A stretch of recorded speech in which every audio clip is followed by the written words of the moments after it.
You are a state official, not an important one, not a visible one. You are the type of official people forget as soon as you leave the office.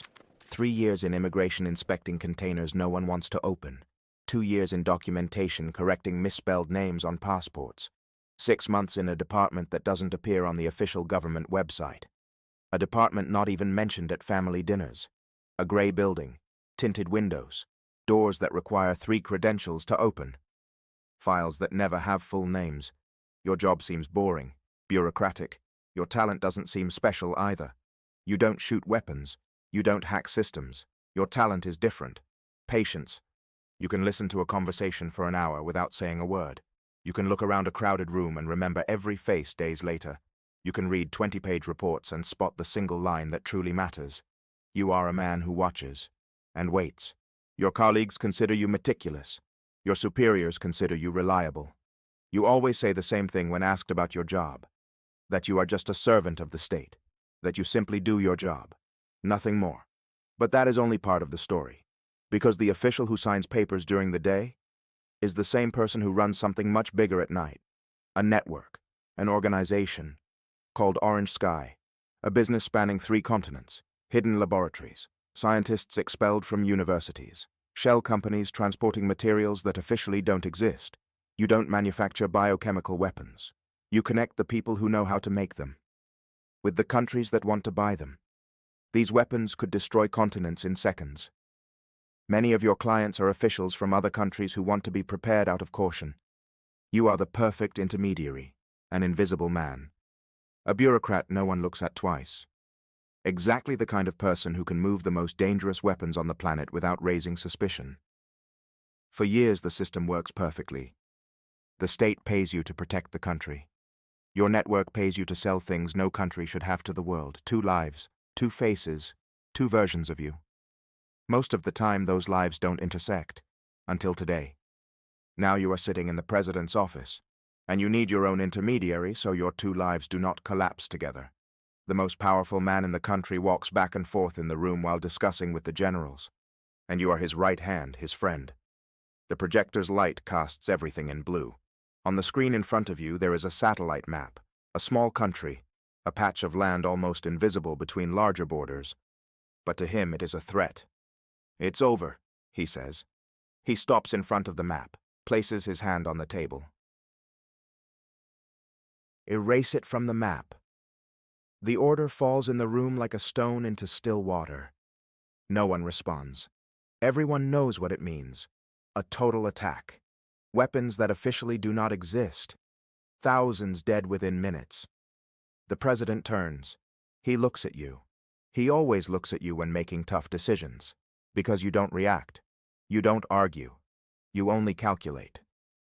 "Take care of it," he says. You nod. Not because you are patriotic. Not because you think it's right. You nod because you know something no one else in that room knows. There is a laboratory in that country. A laboratory that officially does not exist. And inside that laboratory are your partners. The men with whom you have been handling the biochemical black market for years. If the attack happens, not only will that country disappear, your business will disappear too. The president looks back at the map. While the generals debate the chances of success, you remember another office, much smaller. 10 years ago, the president was not president. He was an ambitious senator talking about saving the country. You were a technical advisor, a man who understood numbers, logistics, military systems. You were the one who discovered how to reorganize the defense budget unnoticed. You were the one who designed the clandestine routes for weaponry. You were the one who turned a bureaucratic system into a silent machine of power, and he knows it. That is why he trusts you. The president continues talking. He says the attack must happen today. No warnings, no negotiations. Then you speak. You tell him you need time, just a few hours, that you can fly to that country and demand their immediate surrender. The generals look at you like you're crazy. The president approaches. 10 hours, you say. He shakes his head. 5. You accept. You have no choice. But inside you are already calculating everything. Flights, routes, time, lies. 2 hours later your plane lands. You look at the clock. 3 hours remaining. A car is waiting for you. As you drive down the road, you remember how your real business began. Not with politicians, with scientists. Brilliant men expelled from universities. Experts no one wanted to hire. You gathered them. You gave them funding, protection, markets. They gave you something much more valuable. Weapons no government will ever admit exist. The laboratory is hidden beneath an abandoned factory. You don't go to the country's government. You don't even consider it. You know exactly where to go. When you enter the laboratory, everyone is seated around a round table. Your partners, scientists, traffickers, merchants of the worst kind of weapons that exist. Here you are different. You are not the diplomatic official. Here you are the man who pays, the one who decides, the one everyone listens to. No greetings, you just speak. You tell them to pack everything, to leave the country. They have 1 hour. One of them smiles. Your main collaborator. The man who designed half the viruses you sold in the last decade. He says they will do it. But he wants a favor in return. You reply that you're already doing the favor. Saving their lives. He remains silent for a few seconds. Then he nods. For now they will leave. They begin to pack. Sealed containers. Suitcases that shouldn't exist. Meanwhile, you make a call. The president answers. You fake a tired voice. Sad. You tell him you didn't succeed. That they refuse to surrender. But you ask for something. 1 more hour before the attack, so that you can get out of the country. The president agrees. He always trusts you. Hours later, you are back. The government house is in chaos. The president is watching TV. An urgent news flash appears on screen. An attack with biochemical weapons. A school. But not in that country. In the neighboring country. Children. Teachers. Hundreds dead. The president pounds the desk. He says this could have been avoided. That now they will have an international crisis. And you understand something horrible. Your partners didn't leave. They took the business with them. While the president shouts orders, your phone vibrates. The vibration is slight, but to you it sounds like an alarm. You look at the screen. Unknown number. For a second you consider ignoring it. The office is full of military advisors and security agents. The president paces like a caged animal demanding answers. How the hell did this happen? He shouts. No one answers. Everyone looks at maps, satellite images, intelligence reports arriving every minute. The attack at the school has just become international news. They're already talking about a war crime. Military response? International investigations. But your mind isn't on that. Your mind is on the phone vibrating in your hand. Something inside you already knows who it is. You get up, no one stops you. Everyone is too busy trying to put out a political fire that is already out of control. You walk down the hall. The television screens repeat the same image. Ambulances, crying parents, children covered with thermal blankets. You close the bathroom door. Silence falls abruptly. The vibration continues. You answer. You say nothing. You just listen. For a second, there is no sound. Then a voice appears, calm, confident, too familiar. It's your collaborator. The man you have spent years building a business with that no government would admit exists. The man who designed the pathogens you sold on 3 continents. The man who just a few hours ago was sitting across from you in the laboratory. I knew you would answer, he says. His tone is almost friendly, as if they were talking business, as if nothing had happened. You tighten the phone. What did you do? You ask. He ignores the question. I need you to do something for us. You don't like the plural. He never speaks in plural. That means he's not alone. What do you want? A small silence on the other side. Then he responds absolutely calmly. You have 45 minutes. He doesn't explain, doesn't negotiate. He just says it. For what? To kill the president. The world seems to stop for a moment. Not because the idea is absurd. You actually know it isn't. In your world, those kinds of things happen all the time, but you never thought you'd be in the middle of something like this. Are you crazy? He sighs, as if tired of explaining something obvious. If you don't do it, he continues, we will attack your town. Your fingers tighten around the phone. What?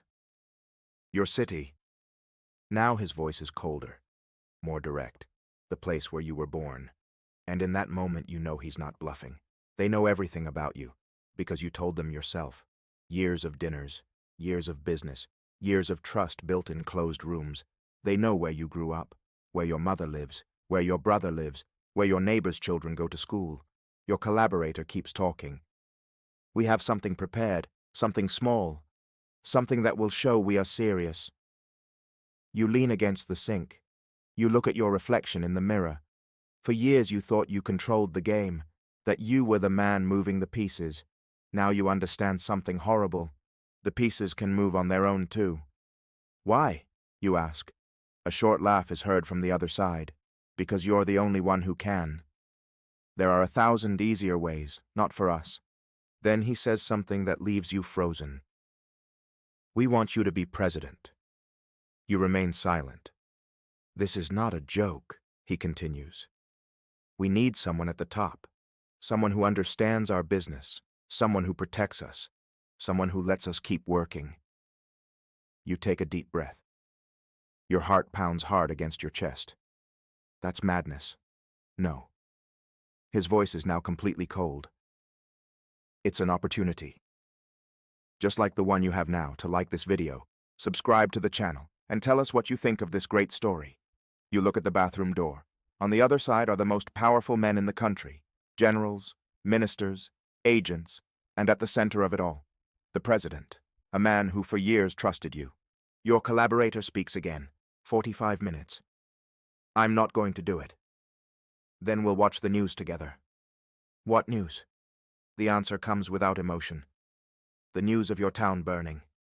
Silence returns. This time it's heavy, dark, and for the first time in many years you feel something you had almost forgotten. Fear. The call ends. You stay staring at the phone. 45 minutes. To decide who dies. The president, or everyone you've known since childhood. You try to reason. You say this is madness. He laughs, says they want something better. They want you to be the president, to govern from the shadows. You say no. The call ends. But you know something. They always keep their threats. You return to the office. The president is still furious. Then you have an idea. You go to the kitchen, find rat poison, mix it into a cup of tea, prepare 2. But before reaching the office, a guard stops you. The president is waiting for you at the helicopter. You go up to the terrace. The wind blows hard. The helicopter blades are already spinning. The sound is deafening. The city's lights blink below as security agents keep their distance. The president is already there, standing by the helicopter door. He has the phone in hand. He's talking to someone while watching the horizon. When he sees you, he gestures for you to board. You get in. The inside of the helicopter smells of fuel and hot metal. The pilot barely turns to greet you. He has deep bags under his eyes. He looks like he hasn't slept in days. You try to offer the tea. The president immediately refuses. Not now, he says. I don't have an appetite for anything after what happened. He rubs his face. He's tired, more tired than you've seen him in years. The pilot, on the other hand, looks at the cup. May I? He asks. You don't expect that question. You nod slowly. He takes the cup without much hesitation. Thanks, he says. I haven't slept or eaten in days. He drinks a long sip, then another. The helicopter takes off. The city becomes small beneath you. The president looks out the window. This is going to become a war, he says. His voice has no anger now. It has concern.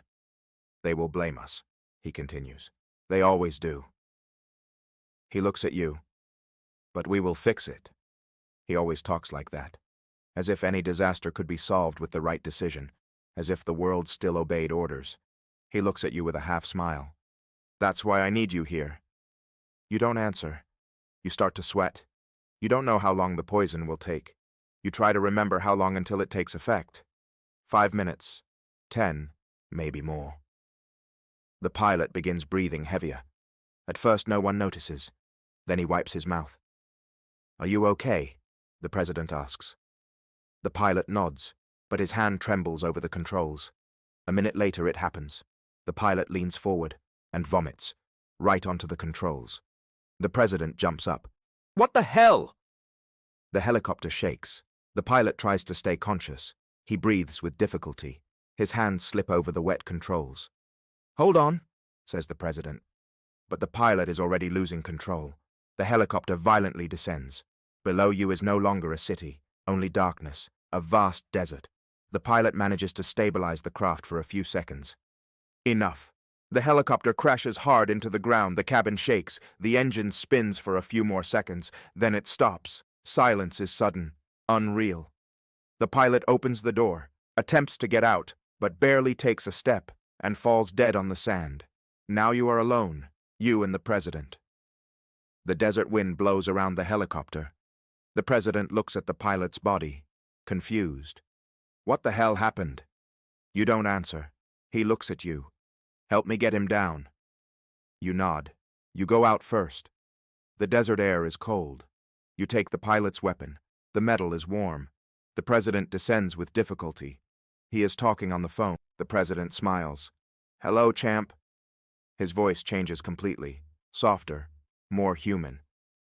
Yes, Daddy is okay. He pauses, looks at the desert around. I'll be home soon. He looks at you, then speaks again. I'm with him, he says, with the most reliable man in this entire government. He pauses again, then mentions your name. I can always count on him, always. He turns around, sees you pointing at him. For a second he doesn't understand. His mind takes time to connect what it's seeing. Then he gets it. The phone remains hanging in his hand. The child's voice continues on the other end. But he no longer listens. Only looks at you, not with fear, with disbelief, as if his brain rejects the idea. What are you doing? He asks. His voice is low, confused. You take a step forward. The wind moves the sand around you. I'm sorry, you say. The president shakes his head. No, he doesn't seem to believe it. Not you, anyone but you. For years he trusted you, defended you in meetings, protected you from investigations, gave you more power than any official should have. And now you stand before him, pointing a gun at him. The phone is still open. The child's voice sounds faint. Daddy? The president doesn't respond, only looks at you, understands everything, understands you have made a decision, understands there is nothing left to say. You breathe deeply. Sorry. And you shoot. The sound of the gunshot is lost in the desert. The president falls backward. The sand absorbs his weight. The phone falls beside him. The call remains open. The child's voice keeps asking if his father is there, but you no longer hear it. Hours later, you are the president. Everything happens too fast. The country is in crisis. A crashed presidential helicopter, the pilot dead, the president assassinated. The official version is built in minutes. An attack, sabotage, an act of war. Ministers surround you. The military salutes you. The cameras wait for you. You declare 3 days of national mourning. You promise justice. You promise war. You promise to destroy those responsible. The cameras broadcast everything. Millions watch you. You are the most powerful man in the country, exactly what your partners wanted. But while you speak, you notice something strange. An assistant approaches, shows you his phone, a video. At first you don't understand. Then you see it. It's you, in the laboratory, sitting in front of your partners, negotiating, talking about pathogens, sales, traffic routes, prices. The video is leaking. The cameras remain on. Journalists begin to murmur. Someone raises their phone. Another one too. Then another. Everyone is watching the same video. Your video. The truth coming to light in real time. You know what it means. It's over. The power, the business, the presidency. You know that in a few hours they will come for you. Military, agents, maybe even your former partners. You look at the cameras. Look at the journalists. Look at the screens where your face appears again and again. And you understand something too late. In the game you played for years, nobody really wins. They only survive a little longer than the rest. And this time it won't be you. Because now there is no one who can save you.